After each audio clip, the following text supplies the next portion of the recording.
네, 중요한 것은요, 제일 뒤에 이렇게 해서예요. 이렇게 해서 하나님의 말씀이 계속 널리 퍼져가고 제자들의 수도 많아지고 또 제사장들도 다 믿음에 순종하게 되었다. 그래서 저도 아까 선거 말씀을 드렸지만 선거를 통해서 나라가 그로 인해서 복음이 더 많이 퍼져나가고 하나님에 대해서 좋게 생각하는 사람들이 많아지는 그러한 사회가 되기를 저는 바랍니다.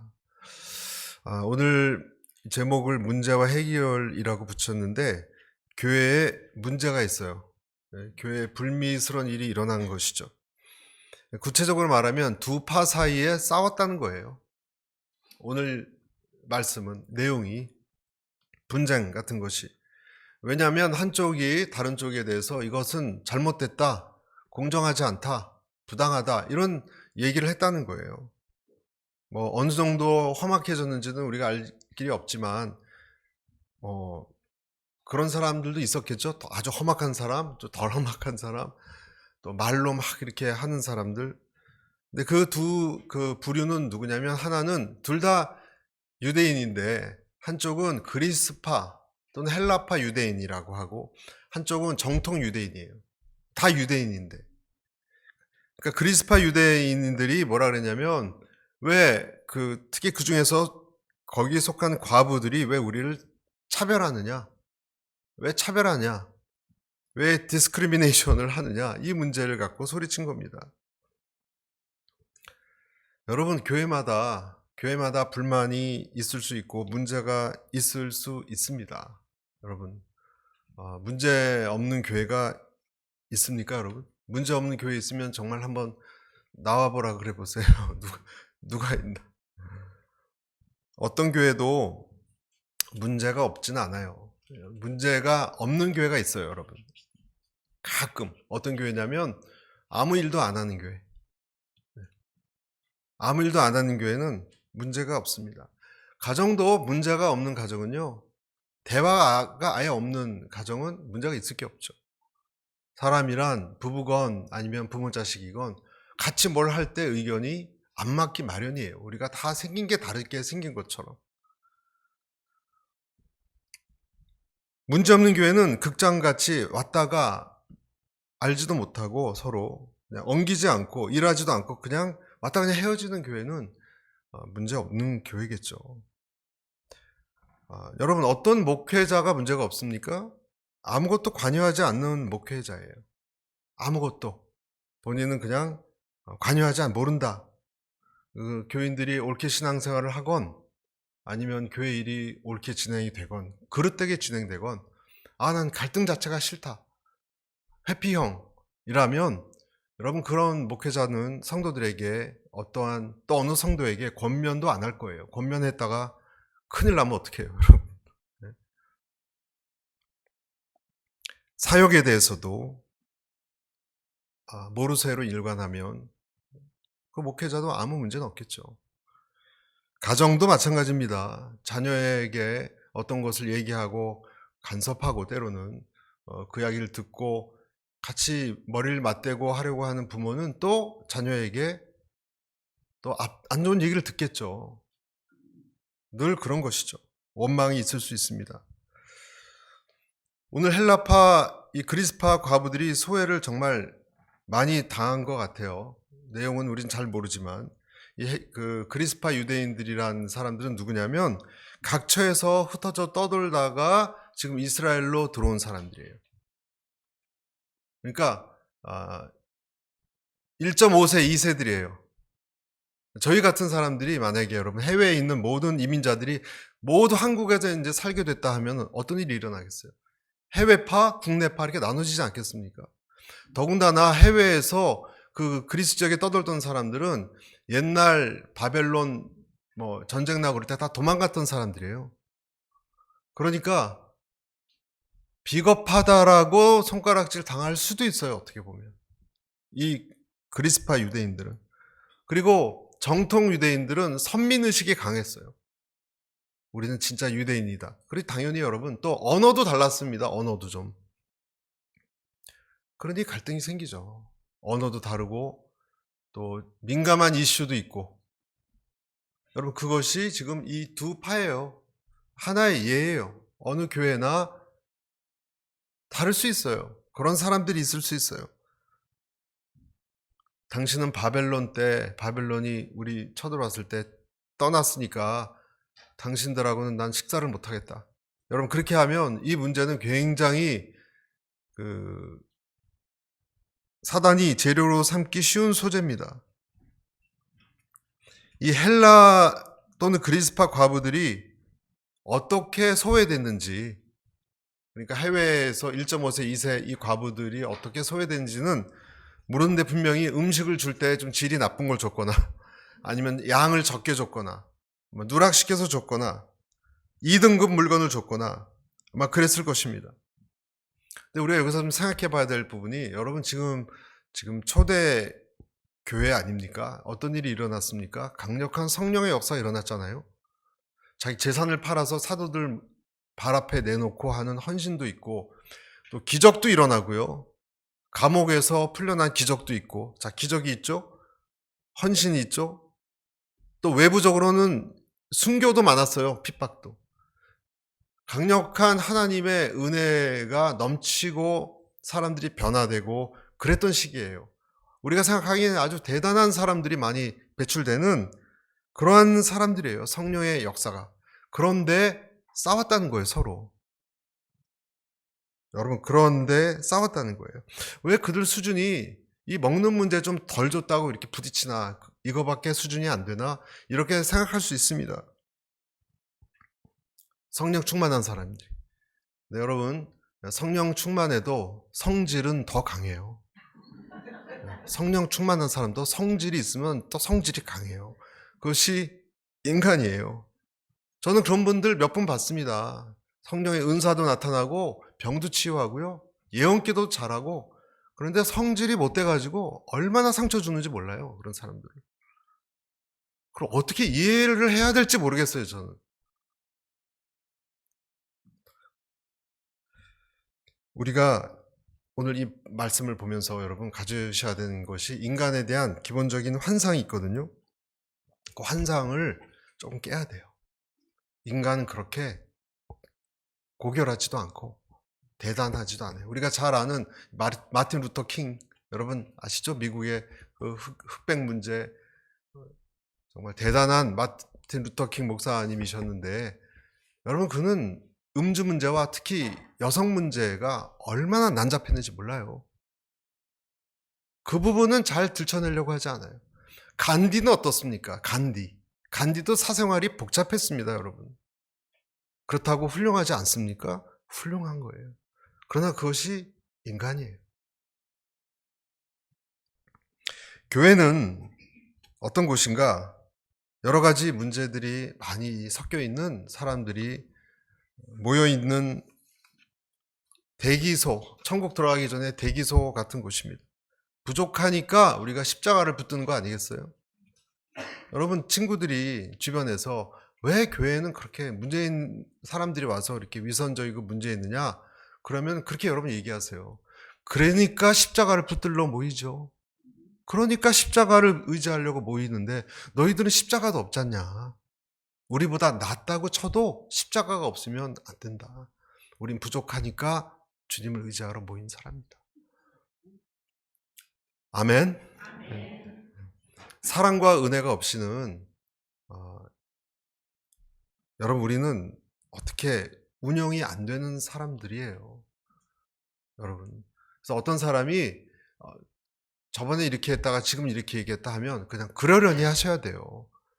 완벽한 사람이 어디 있습니까? 그런데 오늘 이 문제를 보고 성령님께서 주신 음성 두 가지를 좀 들었으면 좋겠어요. 첫째, 언제나 문제를 문제로 볼 것이 아니라 하나님의 음성으로 봐야 되는데, 첫째는 이것입니다. 삶의 문제는 내게 우선순위를 다시 조정하라는 신호. 우선순위를. 또 다른 말로 하면 다시 질서를 잡으라라는 신호입니다. 또 다른 말로 하면 내 내면을 깊이 들여다보고 질서를 다시 잡으라라는 신호입니다. 무너진 곳을 다시 살펴보고, 억울한 사람들이 있었잖아요, 지금. 억울한 것을 해결해야 되잖아요, 여러분. 몰랐잖아요, 그 전에. 그냥 넘어갔잖아요. 그러지 말고 지금 싸움이 일어나는 싸움 자체 볼 것이 아니라 진짜 뭔가 해결해야 될 소외된 부분이 있는가, 무너진 곳이 있는가 들여보라는 것입니다. 문제는 뭐예요? 소통도 안 됐잖아요. 그럼 우리가 소통을 왜 못했는가? 그래서 소통의 시작을 요구하고 있는 거예요. 여러분, 문제가 있으면 하나님은 우리에게 소통해라 라고 말씀하시는 거예요. 그래서 받아들일 것이 있으면 받아들이고 고칠 것은 고쳐야 됩니다. 여러분, 제일 고약한 사람이 누구냐면 계속 변명하고 회피하는 사람. 그 사람이 잘못했는데 I'm sorry 하면 되는 거 아닙니까, 여러분? 잘못하고 저를 용서해달라. 잘못했다. 잘못 판단했다. 말 실수했다. 근데 그것을 안 하고 받아들이지 않으면 오늘도 이 두 파 사이에 그런 얘기가 있을 거예요. 그때 계산 잘못했다. 공을 하나 뺐다. 밥그릇이 그때 200개 가야 됐는데 20개밖에 안 갔다. 미안하다. 그러면 되는 일이에요. 그런데 왜 당신이 그런 인상으로 나한테 얘기해서 내가 뭐 그랬다라든지 뭐 다른 이유를 대기 시작하면 복잡해지는 거죠. 모든 문제가 그렇듯이. 여러분, 삶의 문제는 나에게 우선순위를 생각하라는 것이고 우선순위의 핵심은 내면을 들여다보고 빨리 조정할 것을 받아들이는 거예요. 여러분, 이것은 교회만입니까? 개인도 마찬가지예요, 여러분. 내 자신에 대해서 누가 어떤 얘기를 할 때 어떤 소리는요, 부부라도 굉장히 듣기 싫어요. 너는 왜 그렇게 당신은 일을 처리합니까? 그러면은 당신은 왜 그런 말투로 나한테 얘기합니까? 이런 거 갖고 싸우죠. 왜 표정이 도도하냐? 그래서 어떨 때는 이 문제인데 또 다른 것 갖고도 사이가 벌어지고 그렇습니다. 그런데 여러분, 만약에 내가 같은 주제로 여러 사람한테 얘기를 듣잖아요. 그러면 나한테 반드시 반성할 게 있어요. 여러분 믿습니까? 반성할 게 있어요. 한 사람이 얘기하더라도 그걸 깊이 한번 반성해 봐야 됩니다. 라반을 만난 야곱을 보면 왜 내가 정말 운이 나빠서 라반 같은 사람을 또 저런 삼촌을 만났나? 또 알고 봤더니 라반의 아들들도 나하고 안 좋아요, 관계가. 라반의 아들들까지 관계 안 좋았거든요. 왜 또 저런 아들을 낳아서 또 나하고 부딪히나? 그럴 것이 아니죠, 여러분. 야곱이 뭘 생각해야 됩니까? 아, 내가 좀 사기꾼 기질이 있어서 하나님이 내가 문제지, 사실. 많은 부분. 저 사람 문제 없다는 게 아닙니다. 나한테 문제가 많이 있지. 생각을 했어야 돼요. 왜냐하면 지금 하나님이 어떤 부분 다루고 있는 거거든요. 다루고 계시는 거거든요. 여러분, 피해의식을 이겨내야 돼요. 제일 어떻게 할 수 없는 분들은 피해의식이 있는 분들이에요. 어떤 얘기를 해도 왜곡해서 듣고 아무것도 아닌 걸 가지고 나를 무시했다 그러고 그러면 정말 대책이 없습니다, 여러분. 이 교회도 성령 충만했지만 그런 사람들이 꽤 있었을 거예요. 그러니까 싸움이 일어나는 것입니다. 여러분, 어떤 문제를 나로 하여금 하나님이 성령의 음성으로 들어서 내가 그것을 바꿀 수 있는 그 마음을 가질 수 있느냐? 어떤 사람은 가능하고 어떤 사람은 그것이 피해의식만 젖어있고 안 돼요. 그 차이가 뭘까요, 여러분? 어떤 사람은 반성하고 수용하고 죄송합니다. 제가 놓쳤네요. 라고 자기를 바꿔 나가고 어떤 사람은 죽어도 안 바꾸는 사람이 있어요. 그 차이가 뭘까요, 여러분? 어떤 사람은 어떤 얘기를 듣고 한탄하고 우울해지고 그것 때문에 더 담을 쌓고 전화를 안 받고 잠수 타고 그런 사람이 있고 그 차이가 뭘까? 어떤 사람은 잘 수용하는데 여러분 잘 수용하는 사람이 아름답지 않습니까? 그런 사람이 예쁘지 않습니까? 아멘 소리가 적습니다. 아멘. 여러분이 잘 수용할 수 있는 사람 되시기를 축복합니다. 때로는 억울해도요. 그때 미안합니다 하고 나중에 푸세요. 그건 사실이 아니라고. 그 앞에서 그러지 마시고 저도 잘 못하는데 이것이 가능한 사람과 아닌 사람의 차이는 뭐냐면 내면의 어떤 힘이에요. 그거밖에 없어요. 내면의 상황이 아니고 논리도 아니에요. 여러분, 논리도 아니에요. 논리 갖고 절대로 변하지 않아요. 내면의 어떤 힘이에요. 나는 나의 민감한 자존심, 이 불안함, 자존감 문제를 하나님 말씀으로 지금 이 상황을 이겨낼 수 있는 힘이 있느냐? 내 안에. 나는 더 깊은 누구 소리를 듣느냐? 아니면 질투심, 분노의 희생자가 되느냐? 여러분, 하나님을 믿으시기를 축복합니다. 모세가 도망갈 때, 그리고 광야 생활 40년을 할 때 그가 이런 생각을 했다고 생각해 보세요. 하나님이 나를 미워하셔서 이래. 하나님이 나를 죽이시려고. 여러분, 하나님이 죽이시려면 왜 미디안으로 도망가게 했어요? 정말 모세를 죽이려고 그랬어요? 아니잖아요. 아니잖아요. 여기서 실패하면요, 내 상황을 하나님까지 거슬러 올라가서 나를 안 좋아하시나 생각하면 진짜로 이 사람은 삐딱해지고 그리고 담을 쌓습니다.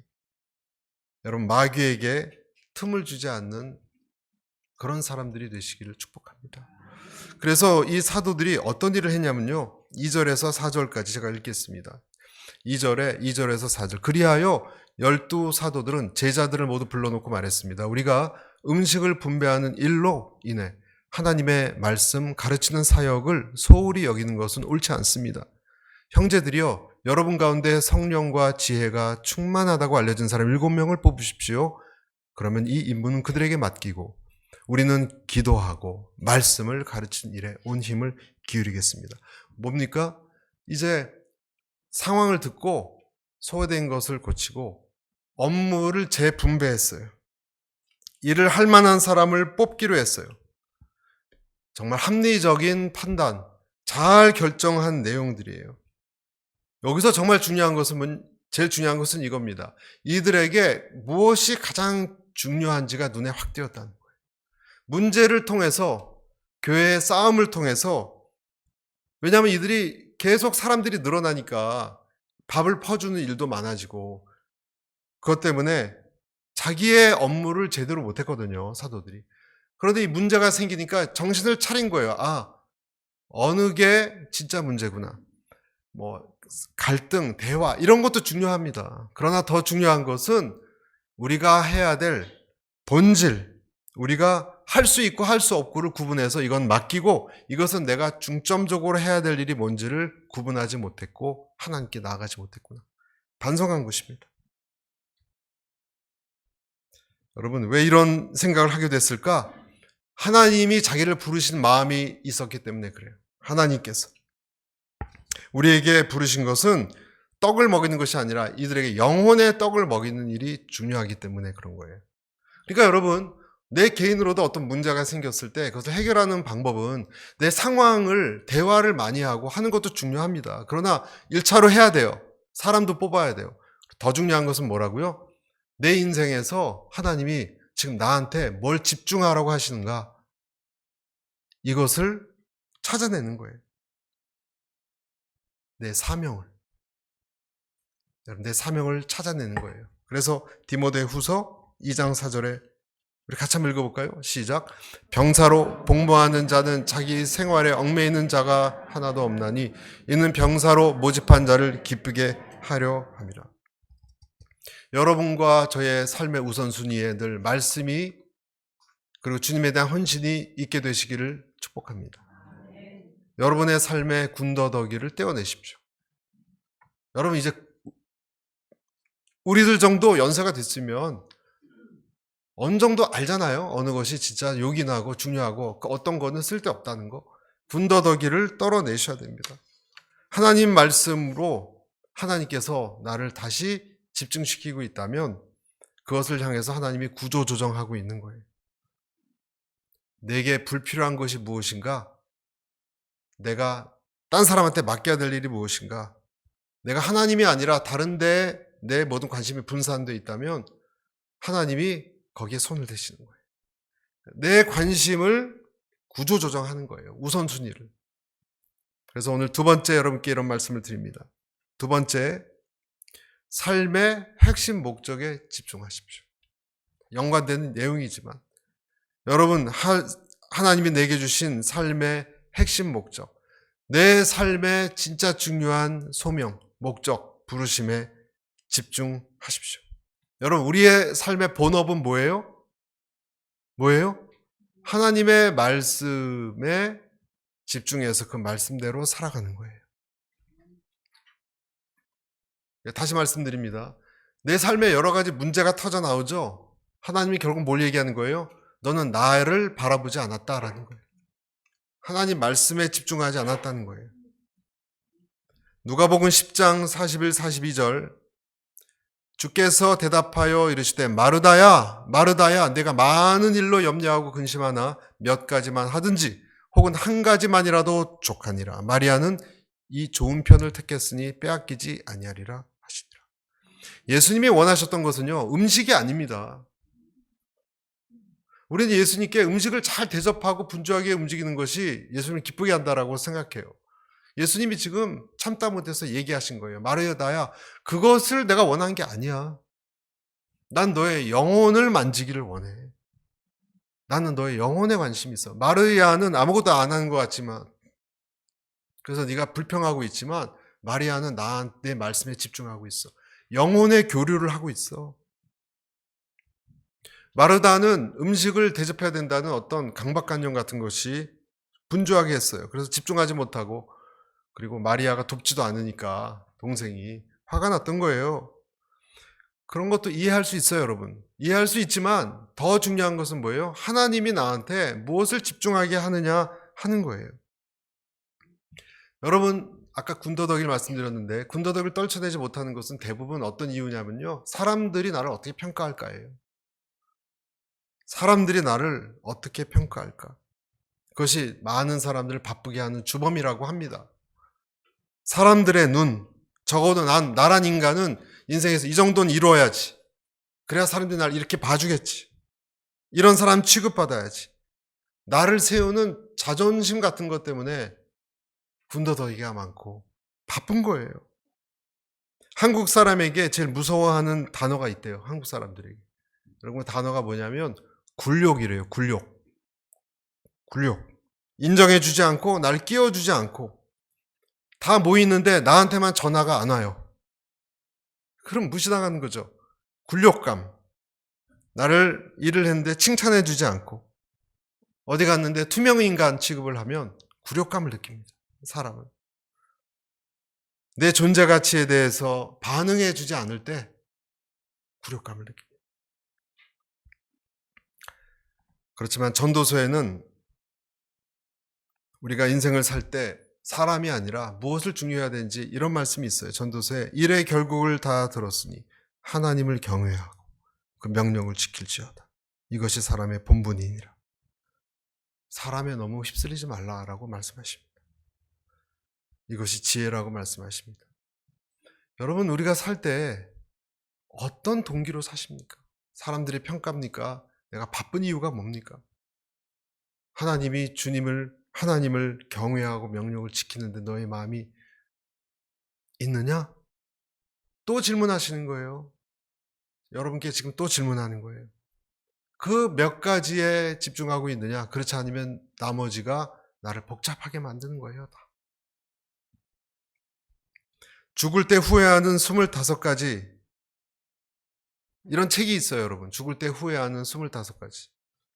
1000명의 죽음을 지켜본 이 호스피스 전문가 오츠 슈이치라는 사람이 쓴 책인데요.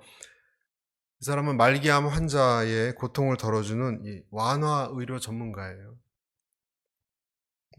암 말기에는 우리는 몸이 아플 거라고 많이 생각하는데 실제로는 마음이 많이 아프다고 합니다. 마음의 고통이. 마음의 고통이 있는 이유는 후회 때문이래요. 후회하는 게 많대요. 사람들이 후회하는 내용 25가지 중에서 특히 공감 가는 몇 가지가 있어요. 첫째, 사랑하는 사람한테 사랑한다, 고맙다는 말 많이 못한 거 후회한답니다. 첫째가. 두 번째, 이웃들에게 좀 친절하게 대했으면 사랑으로. 그것 때문에 후회한답니다. 셋째, 유산에 대한 거예요. 어차피 손에 쥐고 갈 수도 없는 돈, 좀 주변에 어려운 사람 많이 베풀 걸. 세 번째, 후회한답니다. 그래서 후회해서 마음이 고통스럽다는 거예요. 네 번째, 내 죽음에 대해서, 장례식에 대해서 많이 생각했었더라면. 다섯 번째, 가족이나 내 건강보다 맨날 직장에서 돈 버는 일로 비즈니스로 바쁘게 살았던 거, 그 우선순위 잘못된 거 아주 후회한답니다. 그리고 마지막, 신의 가르침을, 하나님의 가르침을 알았더라면, 이게 들어있어요 여러분. 하나님에 대한 가르침을 알았더라면 후회한다요. 잠언서에 여러분 이런 말씀이 있죠. 잠언서 5장 11절에서 13절 이렇게 되어 있습니다. 두렵건대 마지막에 이르러 내 몸 내 육체가 쇠약할 때 내가 한탄하여 말하기를 내가 어찌하여 훈계를 싫어하며 내 마음의 꾸지람을 가벼이 여기고 내 선생의 목소리를 청종하지 아니하며 나를 가르치는 이에게 귀를 기울이지 아니하였도다. 마지막에 이를 때 이렇게 후회를 한다는 거예요 여러분. 왜 나는 하나님의 훈계를 그렇게 싫어해서 내 마음대로 돌아다녔던가? 내 선생이신 예수님의 목소리, 성령님의 목소리 왜 청종하지 않았던가? 왜 더 많이 사랑하고 나누지 않았던가? 여러분 우리가 생각해 봐야 되지 않습니까? 다시 거기 본질로 집중하게 하는 거예요. 교회 문제가 생기니까, 또 우리 인생에 문제가 생기니까 진짜 중요한 것을 집중하게 하는 것입니다. 우리의 삶은 하나님을 기쁘게 하고 사람들에게 사랑을 베푸는 딱 두 가지예요 여러분. 여러분 믿으십니까? 딱 두 가지예요. 사람들 눈 속에서 어떻게 내가 보일까 사는 것이 아니에요. 다 후회해서, 후회 때문에 고통받는다는 거 아니에요 죽을 때. 단순한 삶. 그래서 여러분 이 교회가 문제를 해결하기 위해서 행한 일은 아까 5절 6절 이렇게 됐죠. 모든 사람들이 5절 6절 이 제안을 기쁘게 받아들였습니다. 그들은 믿음과 성령이 충만한 사람 스데반, 빌립, 브로고로, 니가노로, 디몬, 바메나, 니골라를 뽑았어요. 그리고 6절에 이 사람들을 사도들 앞에 세웠고 사도들은 그 사람들 머리 위에 손을 얹고 기도했습니다. 그래서 7명의 집사가 탄생한 거예요. 이것이 오늘 말씀의 결론이에요. 여러분 7명은 7 촛대, 이 험악한 바벨론 같은 세상 속에서 등불, 등대 같은 역할을 하는 사람들이에요. 이 일꾼들을 세웠습니다. 어떠한 짐승의 표도 받지 않고 용의 위협에 휘둘리지 않는 참된 일꾼들을 세워서 이 일을 맡겼습니다. 여러분 이 7명 집사가 사실은 교회예요. 저와 여러분들이에요. 마을을 지키고 여러분 하나님 나라를 지키는 이 촛대, 그들은 어떻게 촛대가 될 수 있습니까? 성령의 등불을 끄지 않으면 되는 거예요. 그래서 이 일꾼들이 세워졌다는 거예요. 오늘 말씀을 제가 마무리합니다. 여러분 삶에 삐걱거리는 것, 어려움, 고통이 있다면 하나님이 내 삶을 지금 군더더기를 떨어버리라는 것이라고 여러분 기억하셔야 돼요. 내가 집중할 필요가 별로 없던 거에 너무 관심이 있었구나. 하나님이 흔드는 거예요. 그래서 하나님의 본분을 지키는 쪽으로 인도하십니다. 여러분 이것을 믿으셔야 돼요. 여러분 이것이 해결 방안이에요. 다른 식으로 해결 안 됩니다. 노력해도 하나님에게 다시 겸손히 집중하세요. 그리고 촛대처럼 세워주는 7명의 리더처럼 그런 사람으로 다시 태어나세요. 이것이 오늘 우리에게 주시는 말씀이에요. 그런 교회가 될 수 있기를 저는 바랍니다.